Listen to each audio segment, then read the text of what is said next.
Hello and welcome to day 16, Proverbs 16 of our 31-day Proverbs challenge. And we've got the amazing, wonderful, talented, extremely intelligent Bibbers joining us today. So without further ado, ladies first, Bibbers, take it away. Good afternoon, everyone. Getting closer to Christmas every day. I really enjoyed this particular passage today. I would say it's really neat how it kind of delved into plans, and it's kind of neat how it coincides with the new year coming up. We tend to think about plans for either spending more time with our family or losing weight or saving money or adding to retirement or trying to make plans for vacation or a new job as we head into the new year. And this whole entire proverb really sets us straight, doesn't it, about making plans. I enjoyed, I think, most of the passage, but there were a few little pieces that stuck out to me. And right off, it says, we can make our own plans, but the Lord gives the right answer. And then in verse 3, commit your actions to the Lord, and your plans will succeed. And then he really kind of just goes into, again, the proud and how they tend to make plans and don't take the Lord into consideration with that. Really enjoyed too, the answer of the king is a deadly threat. The wise will try to appease it, and how it really discusses about your words again, and how those words just become really sweet to the hearer and can really calm the storm or the situation at hand. And I really enjoy verse 23.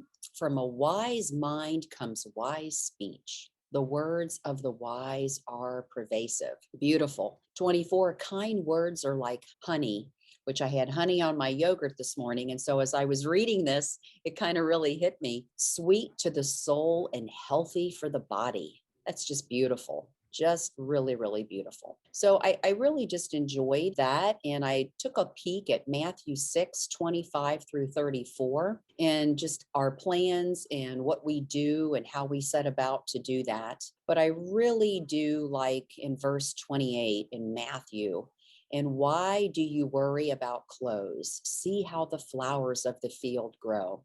They do not labor or spin. Yet I tell you that not even Solomon in all his splendor was dressed like one of these. If that is how God clothes the grass of the field, which is here today and tomorrow is thrown into the fire, will he not much more clothe you, O you of little faith? So don't worry. And it just goes on from there discussing, how we tend to think we have everything planned out. And I really enjoyed that passage and how we just plan and we labor and we toil and we spin, when really it really shows you, I guess, really all along, God has got this. But if we don't take our plans to him and submit those to him and sit still and listen quietly, we may just miss the plot of that play. Those are some thoughts I had. Very good. I like that. How you correlated that to Matthew. But I'm going to share the Message Bible. It has a very interesting contemporary twist and overtone to it. So I'm going to share the verses that caught my attention, at least one specific area, and it's on leadership. And most of the other translations reference leadership to kings.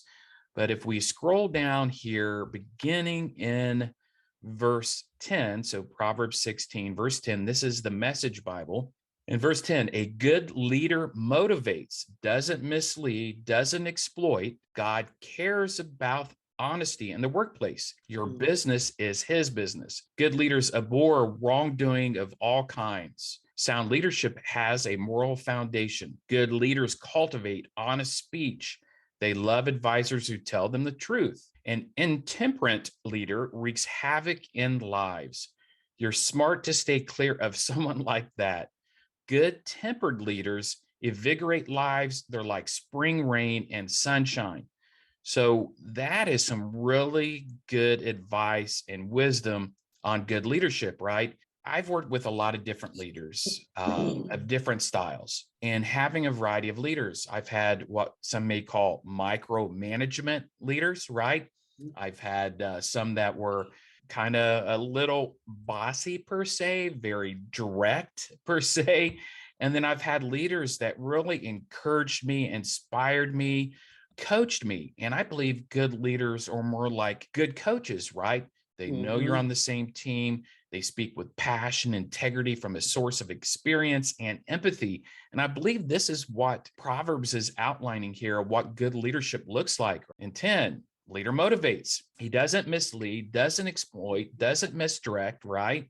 Our business is his business. That's basically what Proverbs is saying here. God doesn't like wrongdoing. Good leaders don't do wrong. They're based on principles and values. And I shared something on social media. I wrote kind of the top 10 of good leaders.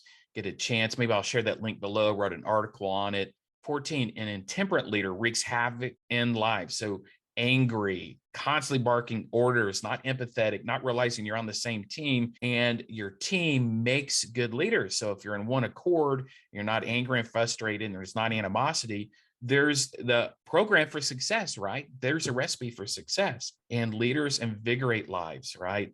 Last part of verse 15, they're like spring rain and sunshine. So I've had really good sunshine leaders in my past. I appreciate them, keep in contact with them. Just greatly appreciate that, having good leadership and leadership that is empathetic, that is encouraging, inspiring, that kind of leads as a coach, right? Wanting to win Right. and builds upon your strengths, right? And helps you overcome your weaknesses. So I really like that part of Proverbs 16.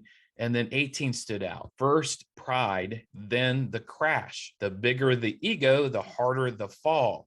Again, I think in New King James or King James, it says, pride cometh before a fall. Basically, Yes. what that's saying, it's saying to me is, don't be full of yourself. Don't be full of pride and thinking everything's all about you and putting your ego and your pride first among loved ones, right? Among teams, people that report to you, because pride cometh before a fall. So if you think you've arrived, you know it all, you're all knowing and full of wisdom, self-righteousness, maybe, surely you'll fall. And bigger the ego, the harder the fall, right? So that spoke out to me. And then we mentioned this in earlier Proverbs about gray hair and wisdom, that we should seek advice of our elders or listen to Yes. our parents' instruction, right? So in verse 31, we talk about that gray hair. Proverbs Hmm. does. In 31, in the Message Bible, it says, gray hair is a mark of distinction, the award for a good, loyal life. So if you've got those circle of influences, those friends, those advisors we talked about yesterday, and they're a little older, right? They've had a lot of experiences. Surely they made mistakes, but hopefully they've learned from their mistakes, and they've lived this long of a life for a good reason, and we can learn a lot from them. So pay attention to those gray-haired people and learn from them. And I know I may have a few gray hairs, so I don't feel so bad about it when Proverbs says gray hair is a mark of distinction, the award for a God loyal life. So that's my take on Proverbs 16, some of the verses that stood out to me and how God spoke to me and what I wanted to share with you. Your thoughts, Bibbers? Yeah, I really liked how you touched on leadership.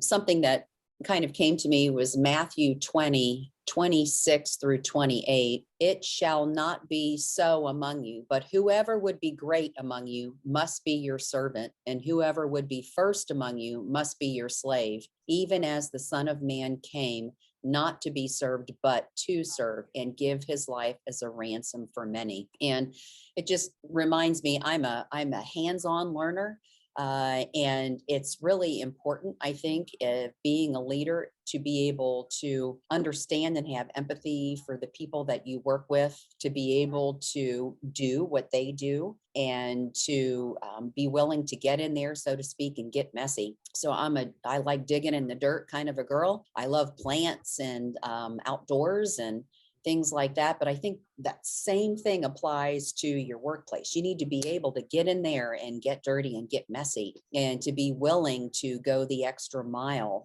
That's, to me, some of the leaders that I've seen have always really spoke to me in that regard. And something else you had mentioned again about the gray haired individual. Again, that goes back to that Titus woman I was sharing yesterday. And just to be able to look to women, I know the most impactful relationships with women in my life who have been women who were older and who were a Titus woman who didn't come along and boss or push or shove me into a direction, but just provided guidance and kindness. And again, were willing to roll up their sleeves and to, get dirty and get busy in there. And I think among that, you know, I have heard some older individuals say, oh, hey, I've done my time. I'm finished. It's time for me to sit back at church and relax and, not have to jump in there and do anymore. I would say the women who I have seen over my lifetime at church, who are the women who are gray hair grandmamas sitting in the nursery, rocking the babies, and women. I was just at play practice last night at my church for nativity, and one of the women who are with me, she's 78, and I'm like, you go, girl. And so she's going to be out there with me, in the play. And I'm like, that is so cool.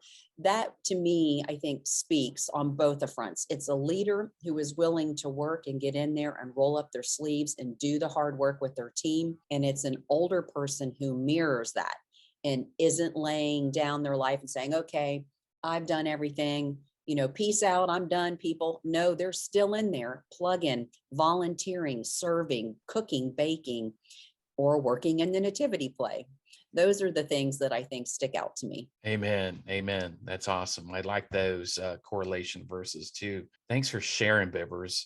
And I just want to close with something here. If you aren't subscribing, if you haven't subscribed, you're just now watching some of these videos, I'd like to encourage you to subscribe. And when you do it, don't forget to hit that bell icon to get notifications when we have new videos, new updates, premiere videos. Please subscribe. It helps our YouTube channel grow.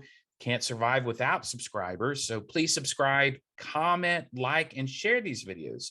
These videos were meant to share inspiration, encouragement. And with this Proverbs challenge, it is to share wisdom, right? So do that. And if you comment below, we'll respond, we'll engage. We love engaging. That is part of the purpose of this particular YouTube channel, is to be able to engage, talk, learn, grow, and inspire one another. So without further ado, my final statement is make sure you launch each day with purpose, navigate with principles, and explore with passion.